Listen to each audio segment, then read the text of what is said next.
Bismillahirrahmanirrahim. Assalamualaikum warahmatullahi wabarakatuh. Alhamdulillahirabbil alamin. Wassalatu wassalamu ala asyrofil anbiya'i wal mursalin wa ala alihi washabihi ajmain. Asyhadu an la ilaha illallah wahdahu la syarika lah wa asyhadu anna Muhammadan abduhu wa rasuluhu la nabiyya ba'dah. Allahumma shalli ala sayyidina Muhammad wa ala ali sayyidina Muhammad. Puji syukur senantiasa selalu kita hantarkan kepada Allah Subhanahu wa Ta'ala yang selalu memberikan kita kenikmatan iman dan Islam, kesehatan. Salawat dan salam kepada junjungan Nabi besar Muhammad Sallallahu Alaihi Wasallam beserta keluarga, sahabat, tabi'in, tabi'in, dan kita sebagai pengikutnya semoga mendapatkan syafaatnya di akhirat kelak. Bapak Ibu jamaah subhanallah, ada sebuah hadis Sahih Bukhari nomor 462.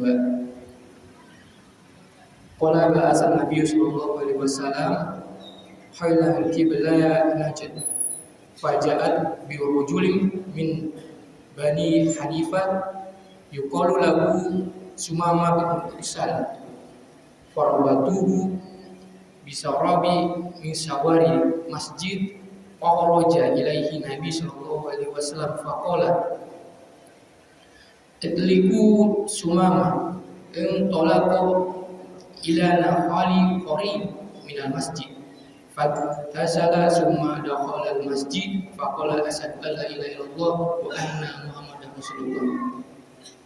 Saya akan menerjemahkan hadis ini melalui storytelling. Bapak Ibu, pada suatu hari, pasukan patroli Muslim itu menangkap seorang tawanan kelas kakap dari Bani Hanifah. Namanya Sumamah bin Usal. Jangan salah, dia bukan orang biasa, dia bukan prajurit biasa. Sumamah adalah pemimpin kabilah. Bisa disebut dia adalah raja dan pemimpin dari kawasan Yamamah.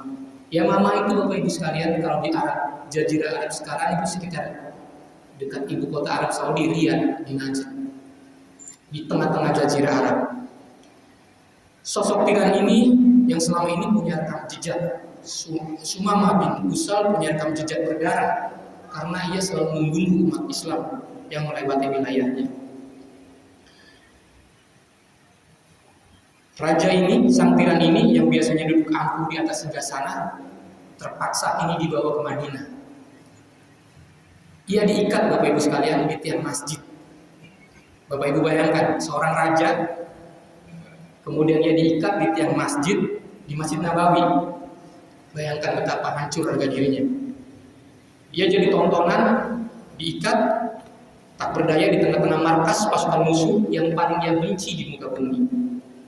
Kemudian tidak lama Rasulullah SAW mendatanginya. Tidak mencaci maki, tidak menghina atau memvonis mati. Nabi justru menatapnya dengan ketenangan. Dengan nada yang lembut, Nabi melemparkan satu pertanyaan kepada Sumamah bin Usal. Wahai Sumamah, apa yang ada dalam benakmu saat ini? Balasan apa yang engkau harapkan dariku? Meski Sumamah terikat karena dia seorang yang arogan, raja dari sebuah kabilah, ia mendongak menantang. Yang pertama dia bilang, jika engkau membunuhku, engkau membunuh orang yang darahnya pantas dituntut. Kemudian, jika engkau memaafkan orang yang tahu cara berterima kasih. Yang ketiga, kata Sumamah, dan jika engkau menginginkan harta tebusan, sebutkan saja nominalnya, aku akan membayarnya berapapun yang kau mau. Ini perkataan Sumamah kepada Rasulullah. Menghadapi arogansi itu, Rasulullah hanya tersenyum dan berlalu. Beliau tidak tergesa-gesa untuk mengambil keputusan. Sumamah sengaja diikat di tiang Masjid Nabawi selama beberapa hari. Dari diikatnya Sumamah, ia mengamati interaksi, komunikasi, dan kegiatan Muslim di Masjid Nabawi. Ia menyaksikan kedamaian, persaudaraan, dan indahnya akhlak Rasul dan akhlak para sahabat. Kemudian masuk hari ketiga, Rasulullah kembali menanyakan hal yang sama. Masih dijawab oleh Sumamah dengan hal yang angkuh. Namun di detik itu keluar sebuah perintah, ya Bapak Ibu sekalian, yang mengguncang logika siapapun yang mendengarnya. Rasulullah menoleh kepada para sahabat dan bersabda dengan tegas, lepaskan ikatan Sumamah, biarkan dia pergi sekarang. Tanpa syarat tebusan sepeser pun, tanpa perjanjian politik, tanpa apapun, tanpa setetes darah. Padahal Sumamah bin Utsal adalah seorang tawanan VVIP. Ia sangat berbahaya kalau dilepas secara cuma-cuma.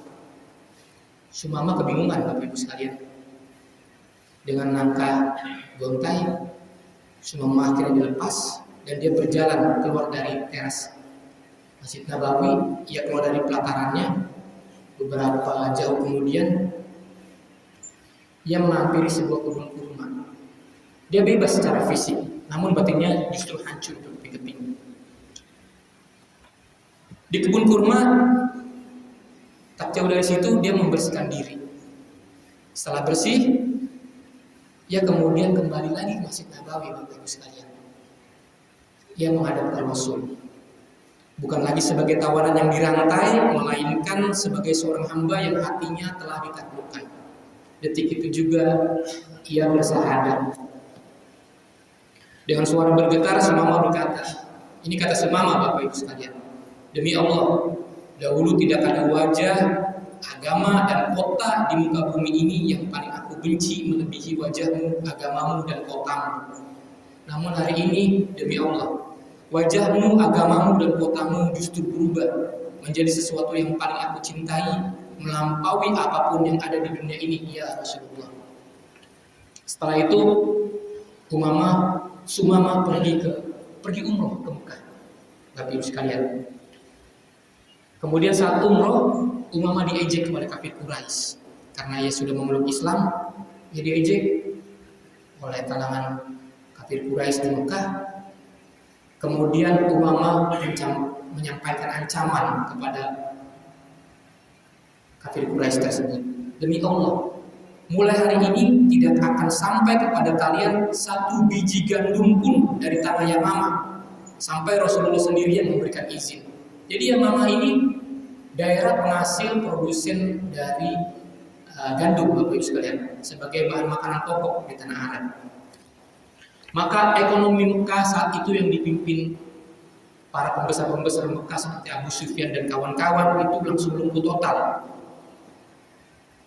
Bapak Ibu sekalian, dari kisah ini kita bisa mengambil hikmah, kita mengambil ibroh. Kadang ego manusia yang paling keras tidak bisa ditundukkan oleh tajamnya pedang, cacian, atau argumen. Tapi Rasulullah menunjukkan akhlaknya, bahwa di masa damai atau di masa perang, beliau merupakan teladan bagi kita semua sebagai pengikutnya. Seperti riwayat yang disampaikan oleh Imam Baihaqi, innama bu'istu li'tamima makarimal akhlak, bahwa Rasulullah adalah sebaik-baiknya teladan bagi kita semua. Kemudian dalam sebuah riwayat, Bapak Ibu sekalian, saking kelaparannya penduduk Mekah, Abu Sufyan sampai menulis surat kepada Rasulullah supaya memberikan arahan kepada Sumamah bin Utsal agar kembali mengirimkan logistik makanan gandum kepada penduduk Mekah. Ini semua dirangkum storytelling ini dari 3 hadis yang ditulis dalam Fathul Bari karya Ibnu Hajar Al-Asqalani.